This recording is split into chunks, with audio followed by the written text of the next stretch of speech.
No YouTube, no WhatsApp, no Google Maps. Citizens can't leave the country. Even tourists can't get a SIM card.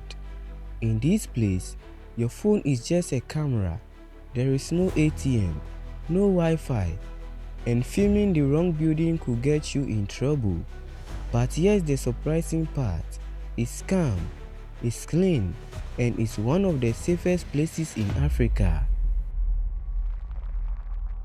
This is Eritrea, a nation so secretive, so close off that most of the world has no idea it exists. Some call it Africa's North Korea. But here's the difference. In North Korea, there are nuclear weapons. In Eritrea, there are no nuclear weapons, just silence. A silence that punishes anyone who speaks. And what happens in that silence is something you need to see for yourself. Hidden between the Red Sea and the Horn of Africa, Eritrea is a country frozen in time. No global franchises, no open internet, and no connections to the digital world we take for granted. This is a country that's vanished from the world map. Today, it's one of the most isolated nations on earth, and yet, most people have never even heard its name. But why did a country with so much culture, history and beauty vanish in plain sight? Let's go deeper into a nation where time stops, freedom is limited, and silence is. To understand Eritrea's isolation, we need to go back, not just to independence, but to the centuries of foreign rule that came before it. Eritrea's history isn't just a list of colonizers, it's a long, complicated journey of power, betrayal, and survival. It began in the 16th century, when the Ottoman Empire took control of the Red Sea coast, particularly Massawa. Their presence stretched over 300 years, shaping coastal life while remaining loosely tied to the interior.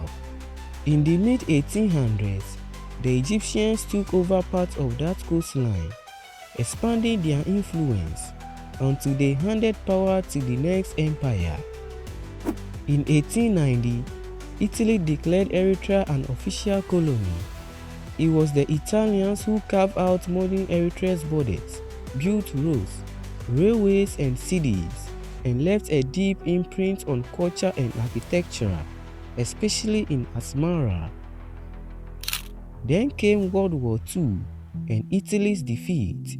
In 1941, British forces took control, ruling Eritrea as a protectorate until 1952. That year, the United Nations passed a resolution.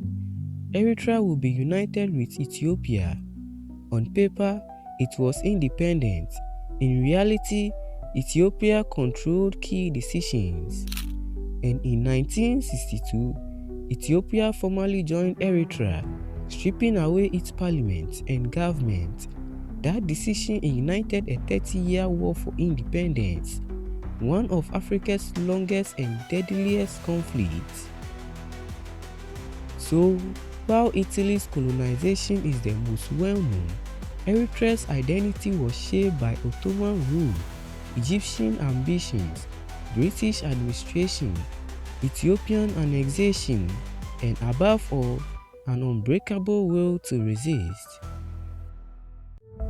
Then a rebel hero named Isaias Afwerki, once considered a freedom fighter, was important to the country's eventual independence. But soon after taking power in 1993, he refused to hold elections, crashed oppositions, and declared that Eritrea didn't need foreign influence. That was the turning point. What started as freedom quietly moved into isolation. Today, Eritrea runs on rules most people can't imagine. The government controls nearly everything. No independent press, no open internet, no freedom of expression. There is only one television station in the country, Eri TV, completely owned and run by the government. It broadcasts propaganda, patriotic music, and state speeches. Internet cafes exist, but the connection is slow, censored, and mostly used for emails. Most Eritreans have never used WhatsApp, YouTube, or Instagram. Young people are conscripted into national service, and not for a year or two. They can be stuck there for decades, often unpaid and far from their families. This forced labor has been called modern-day slavery, but in a strange contrast, Eritrea is one of the safest countries in Africa. You can park your bike on the street for hours and no one will touch it.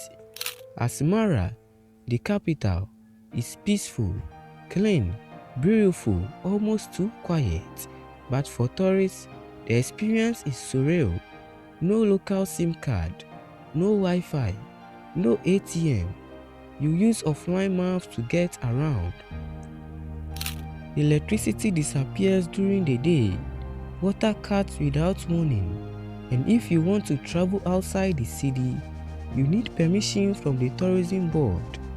Even filming certain places is restricted, just like in North Korea. This is a country where silence isn't just survival, it's policy. Despite everything, Eritreans are proud of their independence. The government promotes self-reliance, no foreign aid, no fast food chains, no Western influence. You will hear Tigrinya in the streets alongside Arabic and traces of Italian. Asmara is a time capsule. Its 1930s Art Deco architecture earned it a UNESCO World Heritage Badge.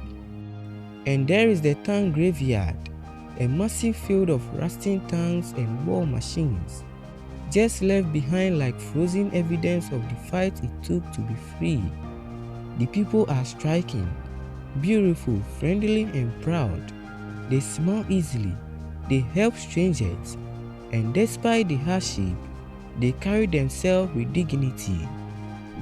But behind the peace and order is a harder truth. If you refuse to serve, if you question the system, if you simply say the wrong thing, you might vanish. Where do they take you? To underground prisons, cold, windowless cells buried beneath the earth. No light, no trial, no lawyer, no explanations. Or worse, to metal shipping containers turned into prison cells, placed in the desert. They bake under the sun, reaching over 50 degrees inside. At night, they freeze. There is no toilet, no bed, just a floor and other prisoners. Some stay for months, others for years. Some never return. This isn't punishment for a crime. This is the system, a system that turns silence into power and fear into law. But why won't they leave the country? Well, Eritrean citizens are not allowed to leave their country freely due to the government's policies of mandatory military service and the restrictions on freedom of movement. From the outside, Eritrea might look like just another poor country, but it's not poverty that shaped this nation, it's control. Eritrea has gold, copper, coastlines, and culture. It has potential, but censorship, fear, and isolation keep it hidden. This is why it has been nicknamed Africa's North Korea. Imagine being 17, full of dreams. You want to be a doctor, or a teacher, or a footballer. Instead, you are handed a uniform and told to serve your country. For how long? Nobody knows. Years ago, a journalist was arrested for writing a poem, and she was sent to a secret detention center and was beaten, tortured, and lost consciousness in a shipping container. And after 6 years, she was released. These are the stories of the people who fled. Thousands more are still inside, still silent, still waiting to be seen. Eritrea is Africa's North Korea because of all this.